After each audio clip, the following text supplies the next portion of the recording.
proposed policy, this would be appropriate in a classroom.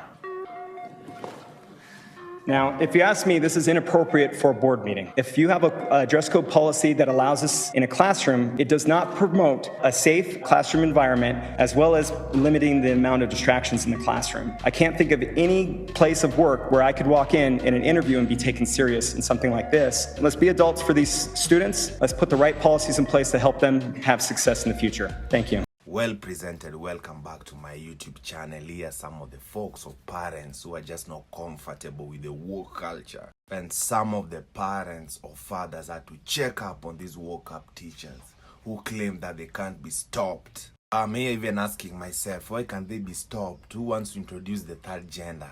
Too many things going on. Let's jump straight into the video. Crazy. Exactly. Schools today aren't just for learning anymore. They're turning into battlegrounds for woke agendas, drilling indoctrination into our kids' heads. And that's why it's absolutely crucial for strong fathers to step up and fight for their kids' safety and future. So today, we're diving into some epic moments where brave dads take a stand and absolutely obliterate woke school culture.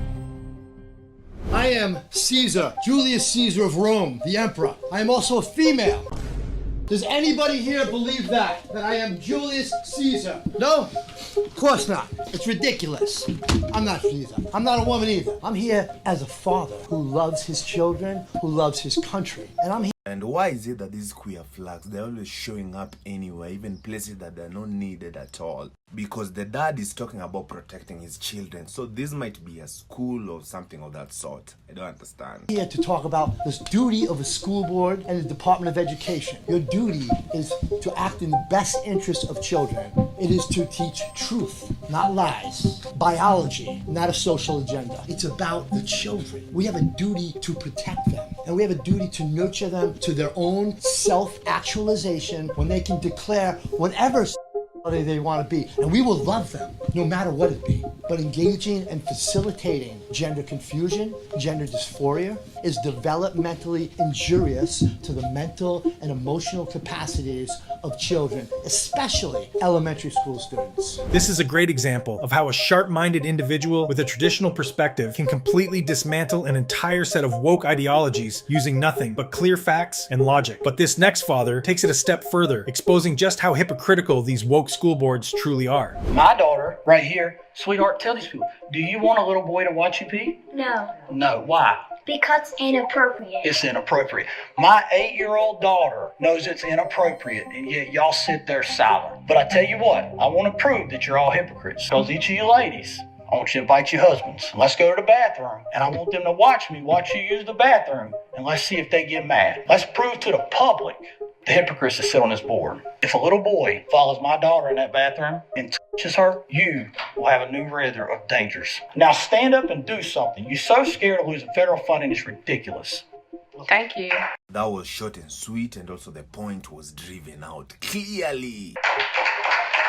You could just hear in her voice when she said that thank you, that she wasn't having it at all. In my opinion, it's absolutely ridiculous that girls have to endure the discomfort of poorly behaved boys walking into the same restroom, all because woke liberals believe it's somehow more inclusive. You forced boys into my daughter's bathroom and then advocate to vote for the very lady who forced that to happen. So you still think that boys should follow my daughter in a bathroom. Does anybody up there have a daughter? Would it be okay if I followed her into a bathroom? Anybody okay with that? There's graphic books in our libraries and drag queen teachers, and you guys are in charge of it. And I'm not going to stop until each and every one of you is removed. As this father carefully pointed out, the school library contains books with adult content. He would later that same week return to read some paragraphs from those books, and the school board wasn't having it. We have books after book after book after book. There's a of a 10-year-old girl graphic in this book. It's heartbreaking. I hesitate to read it.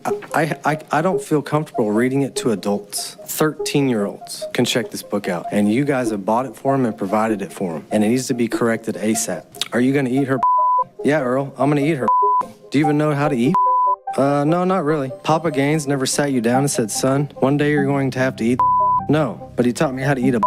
Yep, I would teach you some technique, but it's a little complicated. Son, I don't have time for that. I got 20 over here I need to eat. Is that right? I'm on a deadline.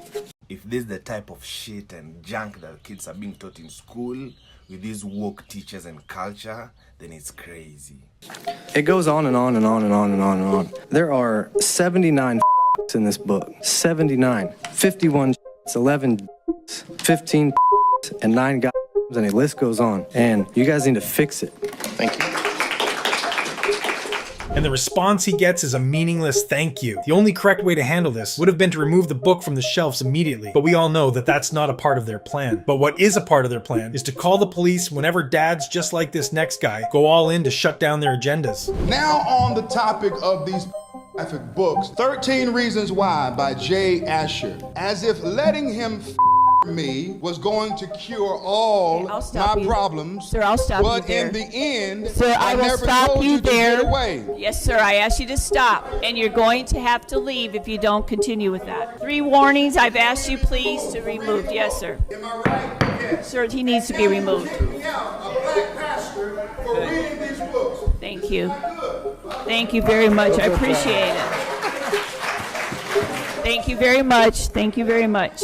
Apparently it's too inappropriate for a board meeting, but just fine for a middle school. Make it make sense. Okay, so now that you're done each other off with a bunch of trophies and participation certificates, here's the truth. You guys don't care about the disabled kids because my disabled son was deaf. You put him in with a bunch of disruptive kids, okay? Bad kids at Bester Elementary. There was no sign language interpreter, no instruction for sign language. We applied to Maryland School for the Deaf. He was accepted in December. He was supposed to be transferred in January. Dr. Annette Walters refused to sign the Board of Education form to transfer him to Maryland School for the Deaf. January, February, March, April, mid-April, I came in screaming about civil rights lawsuits and everything else, and then they immediately processed a transfer in May. 5 months late, he was transferred to a place where they could teach him sign language, where he was around other deaf and disabled children with similar abilities as him, so that he could have a normal life and actually communicate with kids and not get into fights every single day. He came home crying from Bester Elementary School every single day he went there because he got into fights with kids who didn't understand him because he was deaf. He couldn't talk, he couldn't sign, he didn't know anything. We were doing the best that we could, but you guys left him there. No child left behind.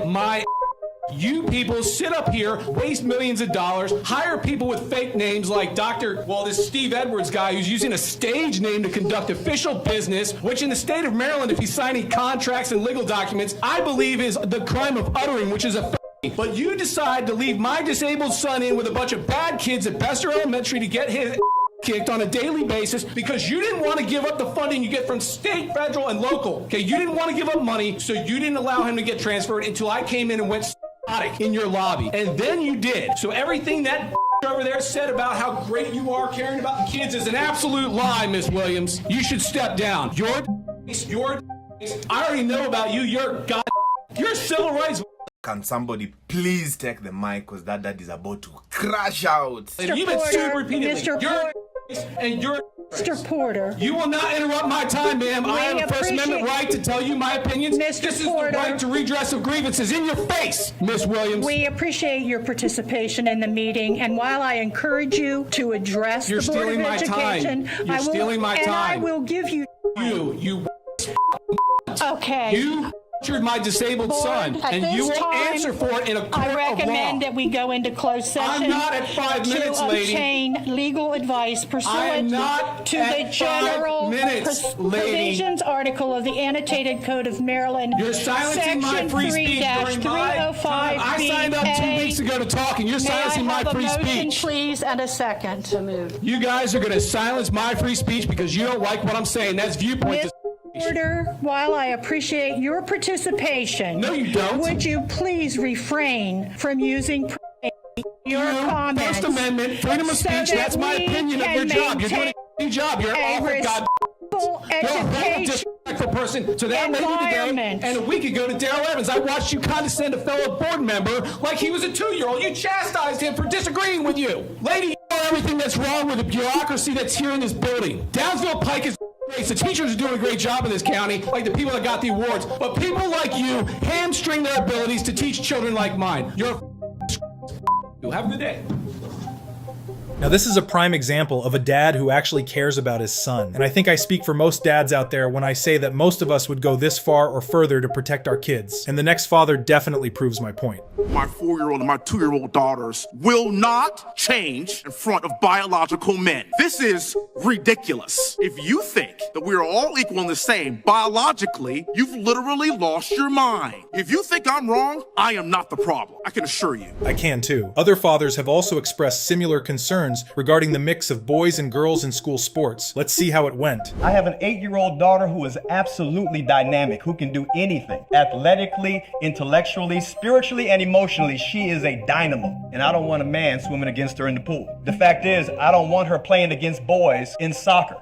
I don't even let my sons rough her up. Do you think I'm going to let your son rough her up? My name is Brian Echeverria.